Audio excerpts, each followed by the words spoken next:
Good morning, class 5th. How are you? Okay, class, so this is your Hindi period. Take out your Hindi language book, Kanak Vyakaran. So we were doing the back exercises of that chapter, Visheshan, alright? So class, open your book and come to page number 38. So today we will do question number 3 and question number 4 of this page, okay? Read this question with me. उचित शब्द लिखकर वाक्य पूरे कीजिए. यहाँ पे आपको क्या करना है, ब्लैंक्स को भरना है. जो शब्द यहाँ पे आएगा इन सेंटेंस को पढ़ के उनके अकॉर्डिंग यहाँ पे आपको फिल करना है इन ब्लैंक्स को, ओके?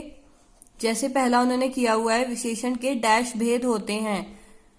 आई होप आप सभी को पता होगा कि विशेषण के 4 भेद होते हैं. Very good. नेक्स्ट, संज्ञा या सर्वनाम की डैश बताने वाले शब्द डैश कहलाते हैं.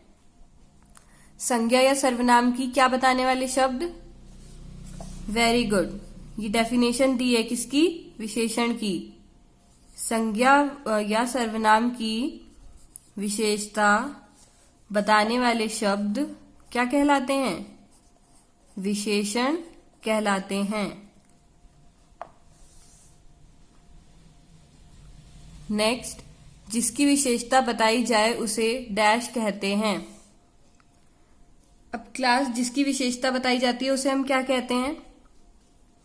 वेरी गुड, विशेष्य कहते हैं. विशेष्य की ही तो विशेषता बताते हैं ना. हमने इस टाइप की एक्सरसाइज भी की है अपनी नोटबुक में.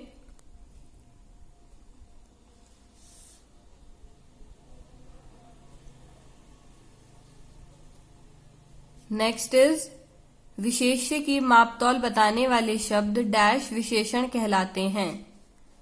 विशेष्य की जो मापतौल के बारे में हमें बताते हैं उन शब्दों को हम कौन सा विशेषण कहते हैं? हमने पढ़े थे ना विशेषण के 4 भेद. तो उसमें से मापतौल वाला कौन सा होता है क्लास? परिमाणवाचक विशेषण. Write down. परिमाणवाचक विशेषण. विशेष्य की मापतौल बताने वाले शब्द परिमाणवाचक विशेषण कहलाते हैं.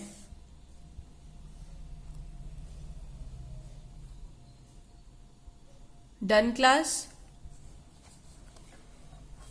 नाउ लास्ट वन इज, जो सर्वनाम शब्द संज्ञा की विशेषता बताते हैं वे डैश विशेषण कहलाते हैं. कौन से जो सर्वनाम शब्द संज्ञा के बारे में बताते हैं कि वो संज्ञा कैसी है, उसकी विशेषता बताते हैं, तो उनको हम कौन से विशेषण कहते हैं? ये भी विशेषण के भेद में से ही एक है. ये है, नाम से ही पता चल रहा होगा आपको, सर्वनाम. तो क्या आएगा यहाँ पे? सार्वनामिक. Very good. सार्वनामिक विशेषण.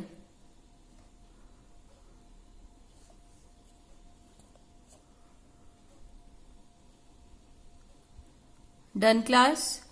Now come to question number 4. Question number 4 में आपको क्या बताना है? दिए गए चित्रों के आधार पर 2-2 विशेषण शब्द लिखिए. यहाँ पे 4 चित्र दिए हैं, ठीक है?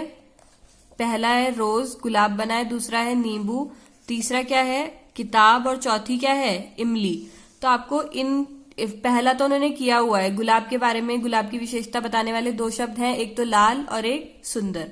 उसी तरह आपको इन तीनों चित्रों के भी विशेषता बताने वाले 2-2 शब्द यहाँ पे लिखने हैं, ओके? जैसे नींबू है ये, तो नींबू कैसा होता है? खट्टा. तो खट्टा भी क्या है? विशेषण है. तो यहाँ पे लिख देंगे हम खट्टा. और एक और इसका हम रंग लिख सकते हैं. तो कैसे रंग का नींबू है ये? पीला ही होता है ऑब्वियसली. तो यहाँ पे हम लिखेंगे पीला.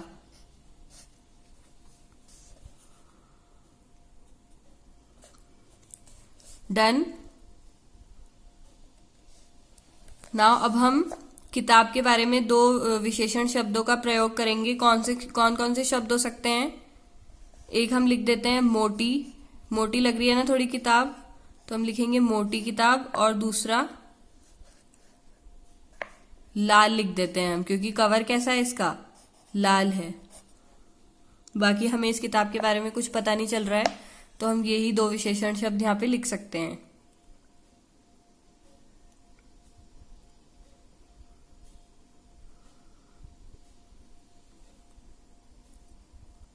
Done. Now last one is इमली. इमली कैसी होती है क्लास? इमली भी क्या होती है? खट्टी मीठी होती है, पर हम खट्टी ज्यादा मानते हैं, तो हम यहाँ पे भी खट्टी लिख देंगे. एक तो खट्टी इमली, और इसका भी हम कैसा लिख सकते हैं? कलर लिख सकते हैं, है ना. तो इसमें हम लिख देते हैं भूरी.